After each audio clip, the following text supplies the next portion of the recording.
बसपा लोकसभा चुनाव में शून्य पर सिमट गई, लेकिन पार्टी उपचुनाव की तैयारियों को धार देने में जुट गई।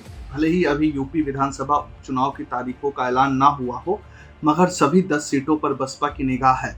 जिला और विधानसभा कमेटियों का गठन पूरा किया जा चुका है। अब सेक्टर और बूथ कमेटियों की समीक्षा की जा रही है। साथ ही प्रत्याशियों के पैनल भी लगभग तैयार है।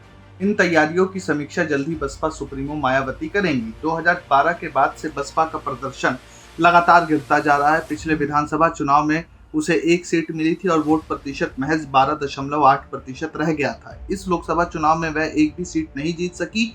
वोट प्रतिशत गिरकर 9.39% रह गया। इसके बावजूद चुनाव खत्म होते ही बसपा ने उपचुनाव लड़ने का ऐलान कर दिया और तैयारियों में जुट गई। बसपा सुप्रीमो के निर्देश के बाद जोन प्रभारी से लेकर बूथ स्तर तक के पदाधिकारी चुनाव की तैयारी में पूरी ताकत से जुटे हैं। यहाँ तक कि प्रत्याशियों के पैनल भी लगभग तैयार है। इस वक्त बसपा सुप्रीमो मायावती और उनके उत्तराधिकारी व राष्ट्रीय कोऑर्डिनेटर आकाश आनंद दिल्ली में हैं और दूसरे प्रदेशों में संगठन की समीक्षा कर रहे हैं। उसके बाद मायावती जल्द ही लखनऊ लौटेंगी। वहां पर वह सभी तैयारियों की समीक्षा करेंगी। बसपा सुप्रीमो मायावती के द्वारा प्रत्याशियों के नामों पर अंतरिम मोहर भी लगाई जाएगी। उपचुनाव की तारीखों का ऐलान होने के बाद जातीय समीकरण को देखते हुए प्रत्याशियों का नाम ऐलान किया जाएगा।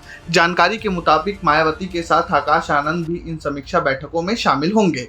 लोकसभा चुनाव 2024 के साथ हुए विधानसभा उपचुनाव में यूपी की 4 सीटों पर पार्टी ने अपने प्रत्याशी उतारे थे। इसी तरह से कुछ सालों में एक आधी सीटों पर हुई बाय इलेक्शन की बात छोड़ दी जाए तो बसपा पहली बार पूरे दमखम के साथ उपचुनाव लड़ने जा रही है। यानी अपने 40 साल के इतिहास में पहली बार बसपा फुल फ्लैज उपचुनाव में अपने प्रत्याशी उतारेगी।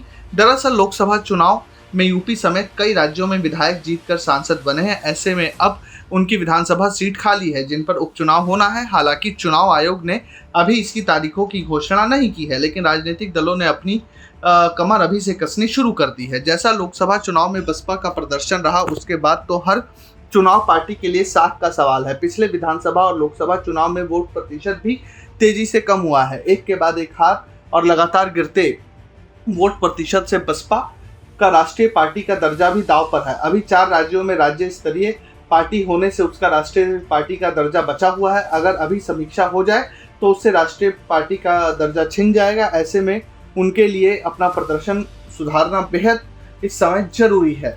पार्टी के साथ ही बसपा के सामने अपने कैडर वोट को बचाने की भी बड़ी चुनौती है। पहले बीजेपी ने दलित वोट बैंक में सेध लगाई, फिर इंडिया ने भी नहीं छोड़ा। हाल ही में हुए लोकसभा चुनाव में आजाद समाज पार्टी के संस्थापक चंद्रशेखर भी जीत चुके हैं, जबकि बसपा एक भी सीट नहीं जीती। ऐसे में बसपा के परंपरागत दलित वोटर्स पर सभी की निगाह टिकी हुई है। यही वजह है कि पार्टी को लगता है कि उपचुनाव नहीं लड़ा तो बचा हुआ दलित वोट बैंक भी चला जाएगा। Bureau report, प्रजाहित।